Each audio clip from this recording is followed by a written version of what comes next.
What up, man? It's your big brother K-Rino. Yet another legendary artist has won the rights to the ownership of their master recordings. This artist is the legendary Anita Baker. Man, I always been a fan of Anita Baker ever since she dropped that first album called Rapture.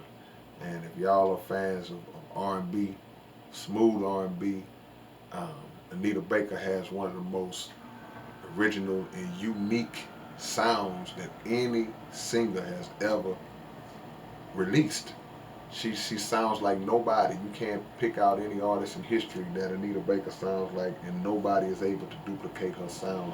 And she's released classic albums in her 40 plus years in the industry, if I'm not mistaken.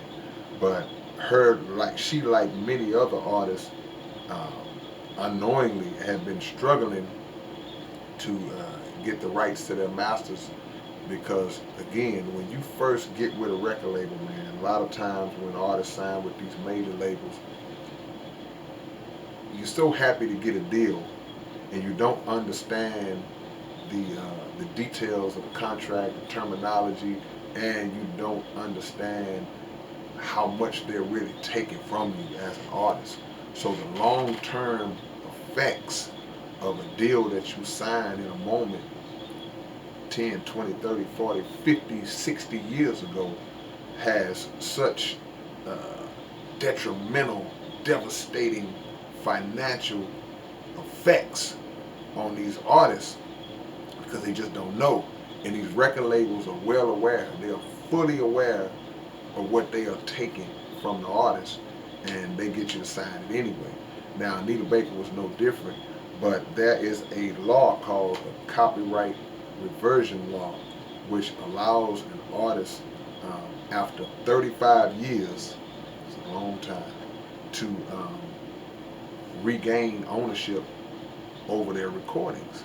Now, I don't know if that applies to the actual publishing, if she's the writer on any of the songs, but I know in terms of the master recordings, where royalties are concerned, then she absolutely now is eligible to get that back, just like any artist. I just did a video about De La Soul a while back, same situation.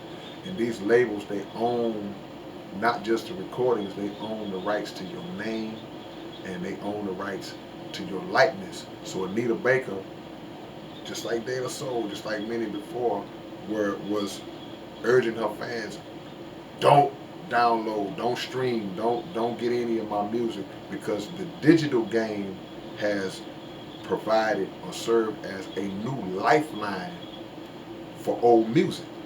So the music that you could only buy at a record store 25, 30 years ago, and once that lifeline plays out in terms of it's sold as much as it's going to sell in physical copies, now this digital world has opened it up to now you can go platinum again. You can go gold again. You can sell all these record use units again, these digital units again, and with the streaming and all that type of stuff, even though they don't pay for crumbs on the streaming, but if you own that master, you want those crumbs. Plain and simple. So Anita Baker, through this Copyright Reversion Act, was able to win her masters back, and she deserves that. So with that being said, she's like, okay, yeah, y'all stream away now. Y'all go ahead and lock it in, man. And it's just an example of um, how when the game changes, older artists or artists from the past, we have to learn and grow with the game. We have to understand how this thing works because we saw no vision of the digital world, the digital side being even in existence back in those days. We didn't see that coming down the pipe. So the protection of yourself early on is so important. The gaining of knowledge is so important in terms of when you do these contracts, sign these contracts. You have to understand exactly what you're signing, what you are giving away. And you have to always come in from a standpoint of, I'm not giving up my name, I'm not giving up my image, my likeness, because these are things that they will eat off of forever. Hear your song in a commercial, somebody got paid. Hear your song in a movie, somebody got paid. Hear your song at a football game, somebody got paid. But usually it's not the artist who got paid.